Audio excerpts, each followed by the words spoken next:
great to be back in the neighborhood. It's great to be anywhere but Albany right about now. No, it is great to be back in the district. And again, as far as the session is concerned, since we are out of session technically till the end of the year, I will be visiting you more often as we approach the months of January. I go back to regular session in Albany in January. So if I am in the district, I am going to be here. And certainly when I'm not here, you know Steve is here for me, and I thank you for that. Just, you know, I hate to rehash negative stuff. I consider myself a positive person. But I think the residents should know, in a nutshell, what happened in Albany on June 8th. On June 8th, we had 8 days left to do business. 8 days left to finish out our legislative business. And without talking about party, because I think at some point, both sides of the aisle are wrong on this one. When some of us, like myself, have our focus of finishing out our legislative business for the people of the state, but there are others, again, on both sides of the aisle, who lose that focus of the people and put in front of that focus their own personal agenda or personal gain. That's when government breaks down. And that's exactly what happened on June 8th. And unfortunately, it took us 4 weeks to decide titles and power and money. And unfortunately, that's what drives Albany at certain points. Now, I didn't get elected not to work. I got elected to work. So know this, at every point that our legislative work was stopped up in Albany, my constituent work never stopped. Now, just about 2 weeks ago, we were pulled back to Albany to do some legislative work, and there we did the mayoral control. What my colleagues in government had to realize was this was not about Mayor Bloomberg. So some of my colleagues had this thing about not voting for mayoral control because they don't like Mayor Bloomberg. And that's not it at all. Because when we talk about mayoral control, we're talking about any mayor having control of our 1.1 million kids in our public school system. I'm happy with the progress we made with the bill. We moved forward on good advances, increasing parental input is very important, increasing our concentration on the arts, which cultural programs are the first cut when we do our Department of Education cuts. So increasing the awareness of cultural, increasing the awareness of parental input, making local superintendents back to being local superintendents, and making sure they stay in the district. I think these are all good things. Could we have done better? Must we do better? The answer is yes. We have a lot more work to do. Whoever the mayor is has to stay the course that we laid out.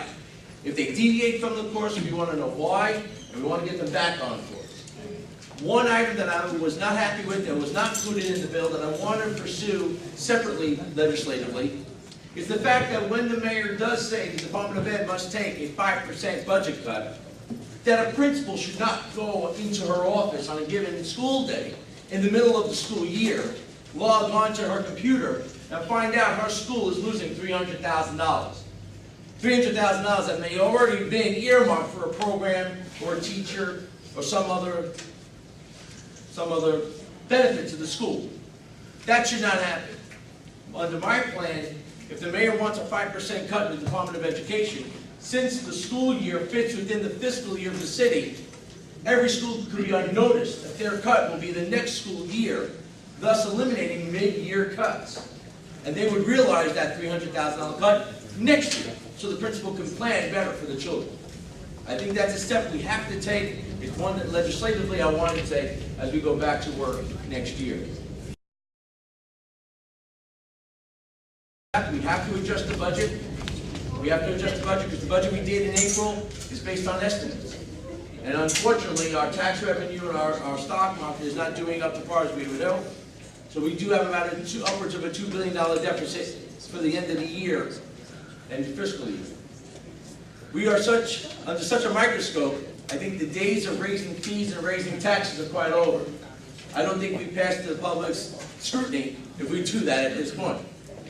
So happy to say that right now the focus is cutting wasteful spending, which in a $120 billion budget, certainly we can find some wasteful spending. And cutting other services that won't affect our residents. That's how we plan to deal with this $2 billion deficit. Hopefully, by the time we meet up again next month, I'll have more specific information on how we're dealing with that. I sat there on June 8th, looking over the agenda we were supposed to do that day. And this is really how it happened. The Republican senator stands up to make a motion. It was a motion to change the leadership. At that point, the attorney for the Republicans, who sits maybe 3 feet from the attorney for the Democrats, throws the papers at him, throws the motions at him.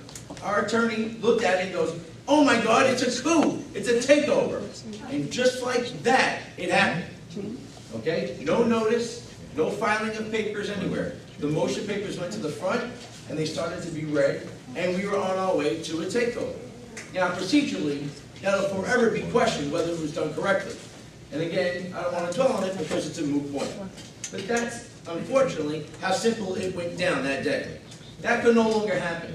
From now on, there has to be a 24-hour notice for all resolutions, for all pieces of legislation, so that there is no surprise attacks by either side, number one. Number two, we have now made it easier for any senator from any party to get their bill, their idea, onto the floor for a vote. No longer do you have to be a favored senator by a certain party or a certain leader to get your legislation through a committee down to the floor of the Senate.